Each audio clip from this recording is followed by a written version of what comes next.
Chapter 4 7 years ago. How is going for a protest of Jantar Mantar a date? I said. We came out of the Barkamba Road metro station in Connaught Place and walked towards Parliament Street. She tied her hair up in a bun with a hairpin in her mouth. She said, "Thanks for joining me. It means a lot." "What is the protest about exactly?" I said. She had told me on the phone that it had something to do with Kashmir. With great effort, I had gathered the courage to call and ask her out after rendezvous. She had teased me asking if I was actually asking her out on a date. I gambled with a yes. I told her we could go wherever she wanted. Well, she chose a protest. The Indian Army is committing atrocities on civilians in Kashmir. We are gathering to protest against them. Like most people around me, I had little idea about the Kashmir issue. I knew Pakistan wanted it. India would never give it up, and some people in Kashmir didn't want to be with either country. It mattered little to me. This was just a chance to bunk classes and spend the time with Zara Lone, the most beautiful, smart, and articulate women in the world. We reached Jantar Mantar. Around 50 students sat outside the monument. They held placards: "Stop innocent killings in Kashmir." "Pellet guns blind protester. Stop using them." "Indian Army stop atrocities on Kashmiris." Zara walked ahead of me. She went up to a small group of protesters. They stood up to hug her. She introduced me to them. "Afsana, Zahir, and Karim," Zara said. "Meet my friend Keshav." I shook hands with them. Now I am not communal or racist or anything. However, let me just say this. The current situation was a little different from what I was used to. Back in my hometown, Alwar, we don't really mix with people of other religions. My mother might have fainted seeing me in a crowd of Muslims. My father's friend circle is almost entirely from the RSS. Hence, we don't really know many Muslims anyway. Razak, Salim, Ismail, Zara introduced me to some of the others. I shook hands and smiled. I noticed their somewhat surprised expression when they heard my name or when they noticed my earring. One of them gave me a choice of placards to hold. I took the relatively safe "Peace in the Valley" sign. I clasped my banner in my arm as all of us sat down on the ground. Zara looked at me and smiled. "What?" I said. "Thanks for coming and supporting me." Yes, I was supporting her to be with her. But was I supporting the protest? I don't know. "What exactly is going on anyway?" I said. "Last week, the Indian Army fired pellet guns to disperse protesters in Kashmir. One protester may turn blind." "That's terrible," I said, shocked. "Yes, this need to stop. Kashmir needs peace." "But why did the army shot pellet guns?" "Because that's what they do," Ismail said. He stood up along with his friends and walked away to shout slogans. Zara spoke to me when nobody was around. "It's not that simple, actually," she said. "The protesters threw stones at the army." "Why?" I said, confused. "Because they don't like the Indian army." "But why?" "The army has to find terrorists in Kashmir. Terrorists go mix with civilians. Sometimes, in hunting terrorists, civilians get harassed or hurt. So they hate the Indian army." "What else is the army supposed to do?" "Not hurt innocent people for sure. Why are they firing pellet guns?" "What would you do if someone threw rocks at you?" "You don't understand," Zara said. "It's complicated, this Kashmir thing." I really didn't understand. I could have argued with Zara, but I didn't know much about the issue. Zara was a professional debater, and most importantly, I wanted to have a real chance with her and not blow it over some stupid politics. You are absolutely right. Maybe you can tell me more about Kashmir if we meet again, I said. We will, she said and squeezed my hand. A touch initiated by her is good, I told myself. As the slogan began louder, Zara leaned over and whispered in my ear, "Listen, I simply want peace. Violence is never good on either side. I love India. I love Kashmir." I nodded and smiled at her. Kashmir needs progress. That's why I want to finish my studies and teach there. Education will bring peace, nothing else. You want to do a peaceful dinner later? I said. She laughed. I took it as a yes. 3 months later, did we have to wake up at 5 o'clock? I am so hungover. How far is this place? I said, trying to catch my breath. Shh, see that Donna Paula statue on top of the rocks. We are going there. 10 more minutes, Zara said. I carefully placed one foot in front of the other on the black rocks as we walked towards the point where Zara wanted to see the first sunrise of the year. We came to Goa to chill. Is it even legal to wake up so early here? I said. Zara laughed. Seriously, we had such an amazing night, I said. And what is this now? A punishment?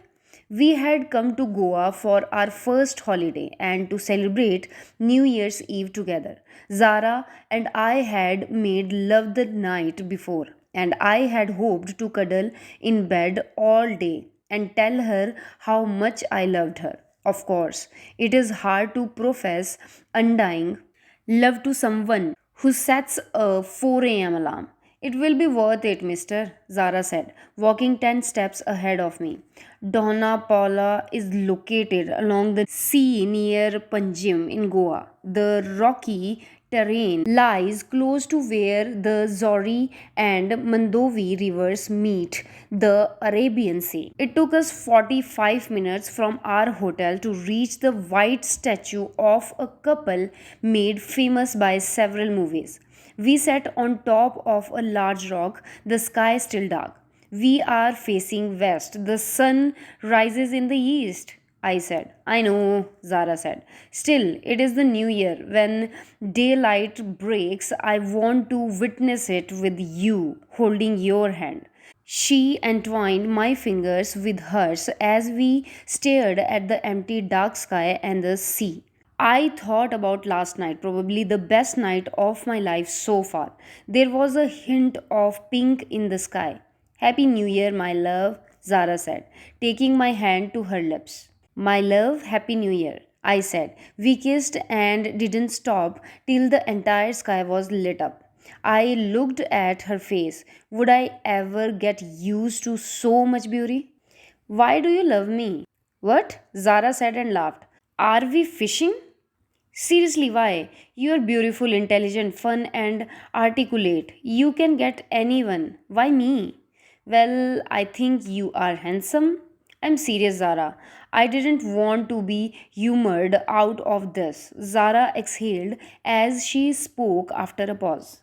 Well, it's hard to find a man who can acknowledge a woman's intelligence and be genuinely okay with it. What? I'm serious and I like your innocent politics. But I don't like politics. I know you are not left wing or right wing or this ideology or that, and yet you are naturally a good person. No sexist, not communal, not biased, just a nice guy. I nodded and smiled. But the real reason is the earring. What? For some strange reason, I find it really hot. Come here, you. Zara reached out for me again, and the Donna Paul statue, I swear, winked at me. By where are you? Saurav snapped his fingers in front of my eye. I looked at the TV screen, even though my mind had just played a Jantar Mantar video from the past. Huh? I said. I'm here only. What did you say again? I said, this country has gone mad. Listen to the college VC. He's saying we can't take every girl's complaint seriously. Idiot, I said, my mind still in Donna Paula. Lost in thoughts of her? Saurav rolled his eyes. I can tell from your face. I am always thinking of her, I wanted to say. It's just the whiskey. Not just the whiskey. I know the date today, bhai. Saurav said and leaned back on the sofa. What date? I said. I opened my phone to check. Thursday, February the 8th. In a few hours, it would be February 9th, Zara's birthday. Oh, yes, of course. Wow, I actually didn't think about that today, I said. That's a first, Saurabh said. Congrats, you are feeling like shit, but at least for other reasons. I did remember it 2 days ago, though. I said, she turns 27. I kept my glass down, pressed the side of my head with both palms, trying to squeeze her out of my thoughts. I didn't want to remember her, how we spent her past birthdays together, how I climbed up the mango tree and entered her hostel room through the window. I did this while balancing a cake and flowers in my hand. How we spent the rest of the night in bed, legs entwined, imagining a life together. Or at least I did. Sorry, I shouldn't have brought her up. I didn't realize it wasn't on your mind, Saurav said. I shook my head, still squeezing my temples. It's okay, I can handle this. Just don't call her. Remember last night? My hands left my head. They had to carry whiskey to my mouth. I'm not calling her ever. I can't be humiliated anymore, I said. A part of me was dying to see her DP on WhatsApp. Maybe she had a new one for her birthday. The one last week had a selfie of her and Raghu, arm draped around each other. I just hoped she had changed that picture. Hell, I didn't want to hope for anything. I wasn't going to look. Saurav nodded slowly, not believing what I had just said. Take my phone away if you want, I said. No, bhai, I trust you, Saurabh said. In fact, to celebrate this new strength of yours, let's have one more drink.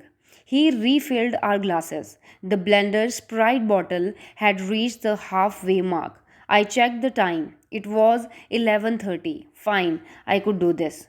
I could just enjoy drinks with my friend on a Thursday night and not call her even on her birthday. I had felt this control for the first time in years. The last four birthdays of hers since our breakup, I had called her first thing at midnight. Of course, she didn't answer the phone three out of the four times. The one year she did pick up. She said she had family around and couldn't talk. I told her I had only called to wish her. All she said was a lame, cold thank you. One shows more warmth before ending a wrong number call. Is it that easy for some people to move on? To go from one person to the next like switching TV channels? Sure, the breakup was partly my fault, but could she get over me so easily? Why was I not over her then? Like there was a defect in my head. It just wouldn't let go. And why was I thinking of her again? I checked the time. It was midnight. My body tightened as it prepared to fight an impulse. The impulse to pick up the phone and call her, to tell her I still loved her, and to give me one more chance. Please, please.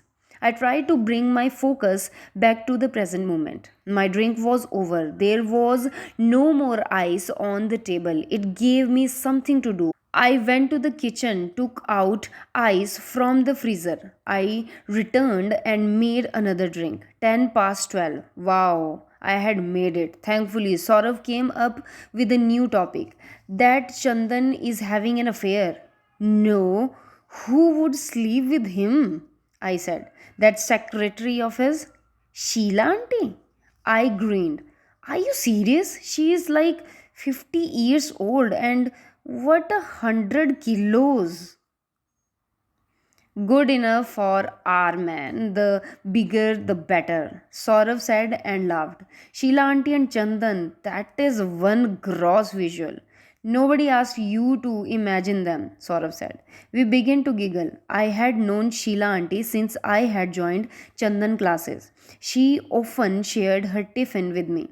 Last I heard, her married son's wife was going to have a child. She gave me bhindi yesterday, I said. That's how I imagine her, the woman with the tastiest lunch. Now you are telling me, wait, gross. How do you know? I went to give her the weekly attendance report. Her phone was laying open next to her. Chandan had sent her WhatsApp message. What message? Those kiss emojis and a few of the red lips. Maybe the idiot doesn't know what those emojis mean. Sheila ji, you are too beautiful, he had said next. What? I said. No way. He could have just. Next was Sheila ji, can't wait for tonight. Saurav said. I saw it, bhai. Sideways, but I saw it. Wow. Where do they do it? Where else? Haven't you seen the sofa in his office? Yuck. I have sat on that sofa so many times. Hope they wipe it afterwards, Saurabh said. Shut up, I said. I will never sit in that office again. You think he makes Sheila wipe the mess afterwards? Because, well, she is his secretary. The alcohol made everything seem extra funny. Saurabh and I went hysterical with laughter. The little scandal in our boring workplace had added a spark to our super dull life. Saurav laughed so hard he slid off our slippery fake leather sofa. He said he wondered if Chandan spat out the gutka before they kissed. This time I laughed so much I too slid to the floor, holding my stomach. Bhai look, Saurav said, and shook the almost empty blender pride bottle. Okay, we had too much. What time is it? It's almost 2, bhai. Wow, we discussed sexy Sheila and stud Chandan for so long.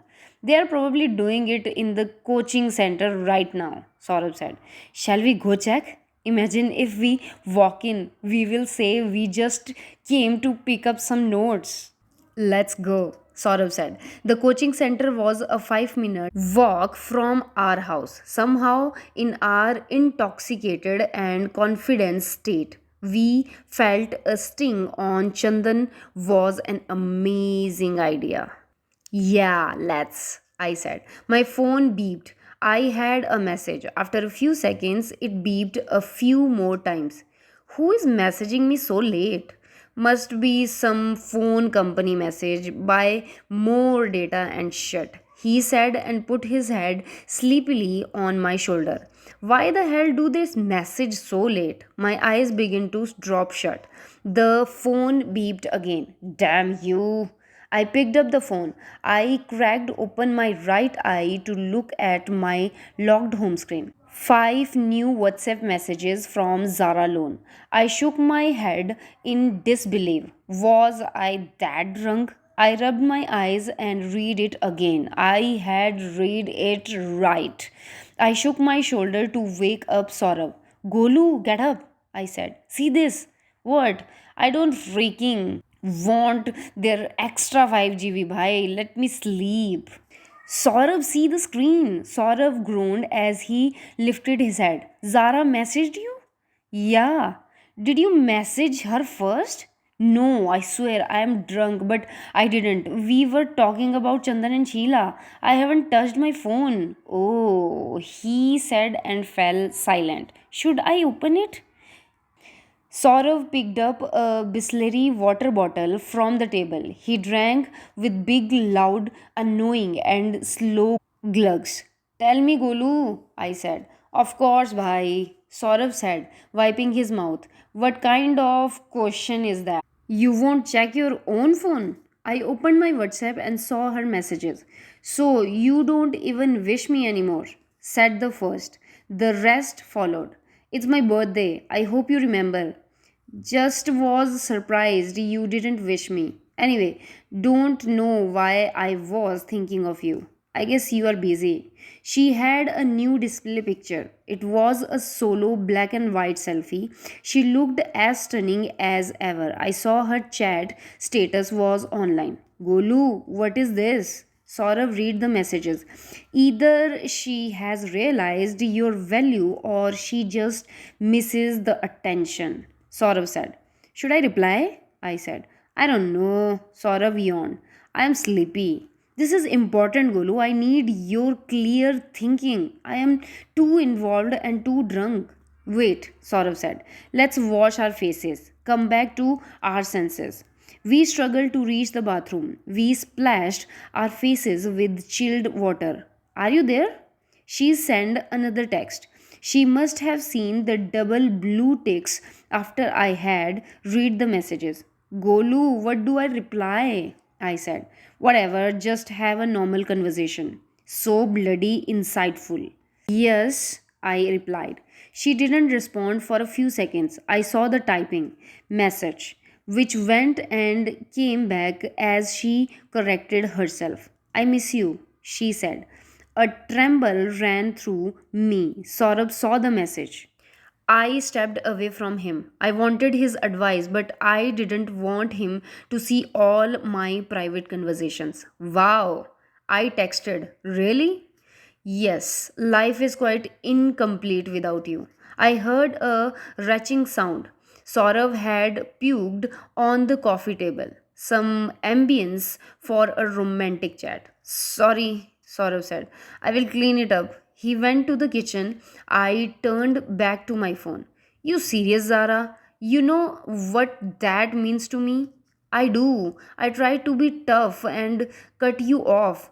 It doesn't work. I miss you. What about Raghu? Saurav wiped the table with a washcloth.